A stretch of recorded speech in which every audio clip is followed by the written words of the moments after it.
Today, I'm visiting Anita. She was born in 1938 in Lwów, Poland, which has since become the Ukrainian city of Lviv. I baked especially for her a typical cake of her childhood. So good to meet you. So I nice wanted to to tell see you. I brought you a little present that I Thank baked you. this morning.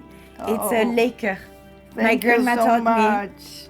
My mother also taught me how to do it, and I do a very good one also. Next time, you Next do it time for I do me. it for you. Thank you so much. So you said your mother taught you because you're Yes, my mother taught us, the three sisters, Uh-huh. how to bake and how to cook and be good housekeepers. So I guess we learned. balabuste. A balabuste, that's what it is. Nice. Yes. And you have a picture of your mom? Yes, I have a picture of my mother Uh-huh. that I would like to show you.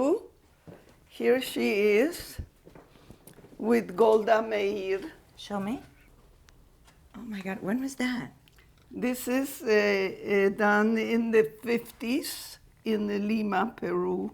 Well, how did you manage with your mother and your two sisters to arrive in Peru after the war? Because my uncle was the doctor to the president of Peru. Through those channels, he was able to get the visa for us to come to Peru. My mother was a very courageous woman. She was she was a strong, loving mother who would not be a bystander, who got up and said, I will not accept the murder of my daughters. I will do whatever is necessary to save them. And Is she the did. reason why you're here today? And she's the reason why I am here, because she not only gave me life once, but she gave me life twice. So now we are going to taste. Well, I feel a little piece. bad now that you told me that No. you're super good at it. No, no, no. Anita grew up in a prosperous Orthodox family. She's the middle of three daughters. We were three sisters, but the youngest one never was able to enjoy the house because the next day after she was born, we had to go to the ghetto. We were moved by the Nazis to the ghetto, and our house was looted, and everything of value was taken away.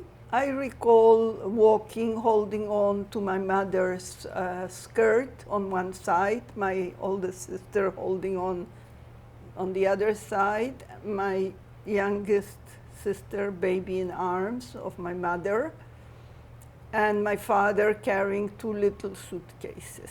I remember a room that we were assigned where there were all three other families already in there. And we got a corner with one mattress on the floor. For 5 people. Yes. There were no facilities in the apartment. You had to go walk on a corridor until the end of one bathroom for the whole floor in this building. Run down, poor neighborhood. My life as I knew it disappeared completely. I was tossed into a different world, a strange world, where there was killings, cruelty, where there was no respect, where there was abuse, where I had to wear a yellow star of David, which gave them permission to harass us, to persecute us, to When you kill say us. them, The Germans. they were in the ghetto? They were in the ghetto. The ghetto was immediately surrounded by barbed wire. So there was 150,000 Jews that they brought not only from Lwów, but the surrounding cities, villages, shtetls. From the 150,000, only 200 survived. And I am one of them.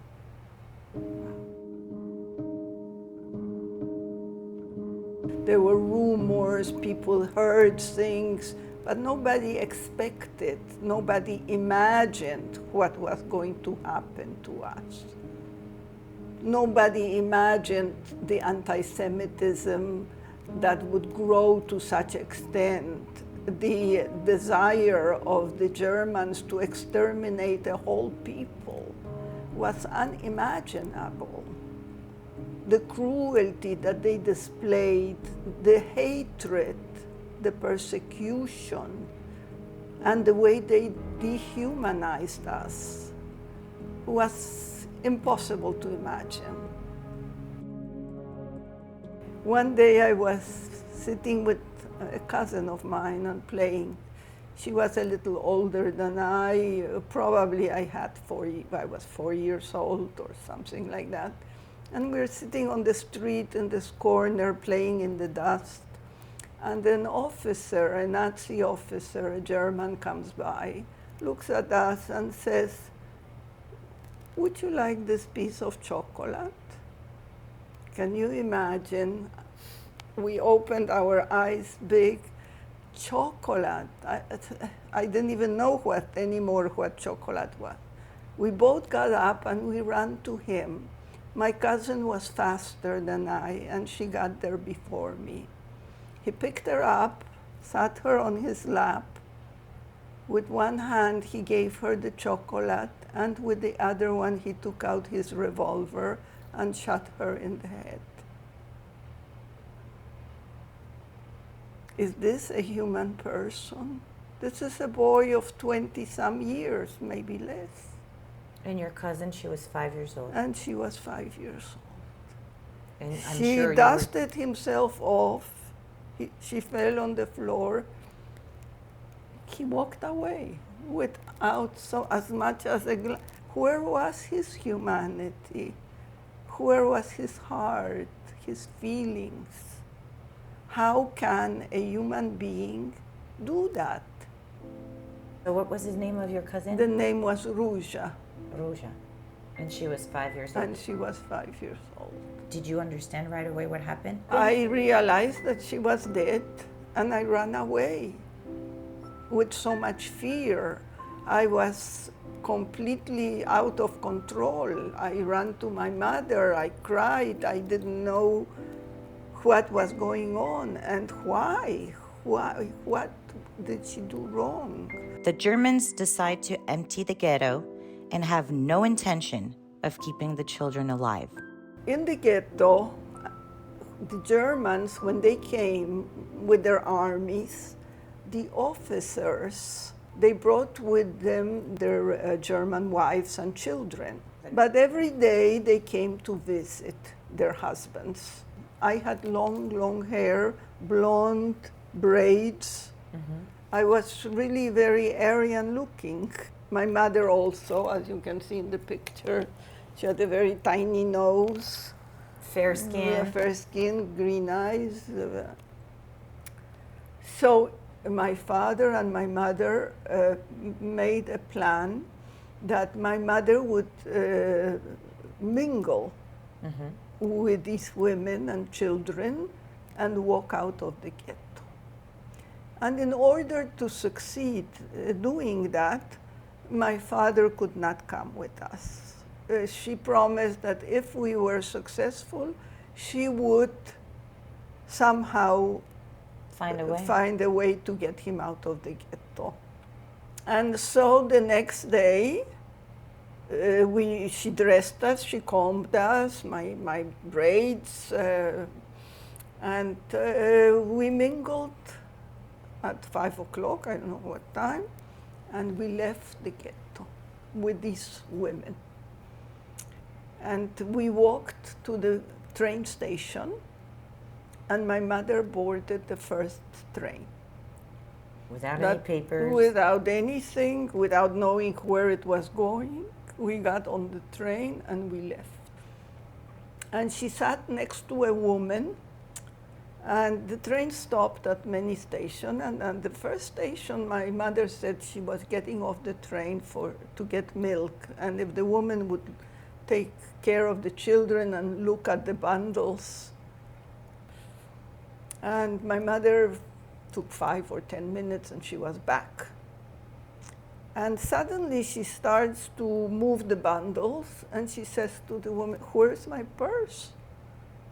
Remember, I left my purse here with the bundles and my children. Where's my purse?" And the woman said, "Look, I don't know where the purse went. I know you left everything in my charge, but there were so many people coming and going. Somebody must have taken your purse." So my mother started to cry hysterically. All my documents are in the purse. And she cried and screamed, and the woman said, "Calm down. I will tell them that your purse was stolen." So my mother had an alibi. She had not only an alibi, but she had a witness. Who felt bad? Who Because felt she bad thought it was her because fault. Because of her fault.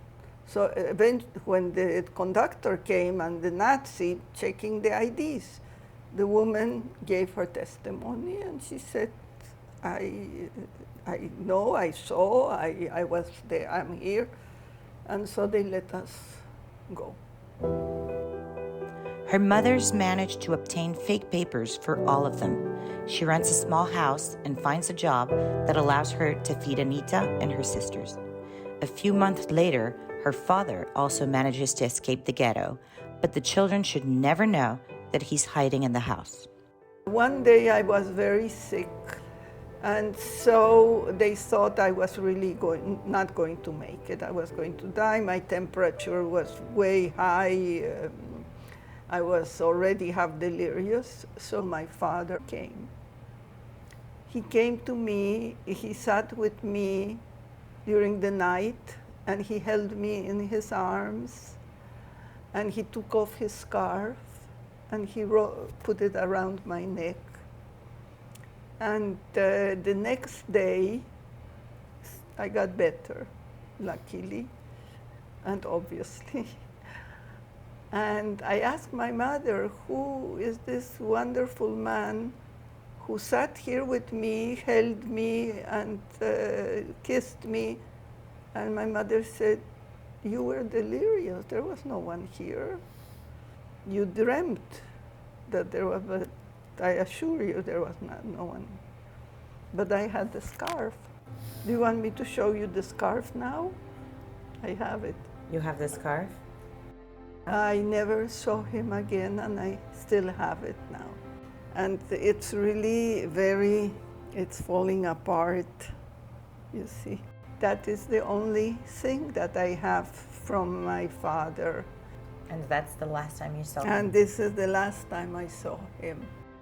Faced with the advance of the Russian troops, the Germans decide to evacuate the villages by force. Her hidden and undocumented father cannot escape from the village of Buchach. My father said, "Look, I have lived already my life." He was 33 years old. "Take the children, save the children. Let them be one day witnesses to what this horror that rained upon us. And hopefully I will survive," because the Russians were only a few days away. They were coming in a week. In a week's time, they would be in Buchach. And so we went on this march, my mother and the three of us, and my father was left behind. But he was found. The next day, they found him. And he was taken to the forest, and he was made to dig his own grave, and he was shot with the last 30 people, 30 Jews that they found. I don't know where he lies, and I can never take flowers even to his grave. This is Samuel Karl. Anita, along with her mother and sisters, walk all the way to Krakow. When they get there, the Russian troops are already at the gates of the city. They have to get back on the road and begin a long journey from Krakow to Berlin. With the help of an uncle, they managed to obtain a visa for Peru. Later on in my life, he married my mother and he adopted us legally. Wow, I didn't know that. Yeah, Okay, there so is much I to forgot say. that part that he's coming from a very religious family, which Yes. is technically No, what you're supposed to do in a religious family. Exactly. And they had for 25 years a beautiful life together.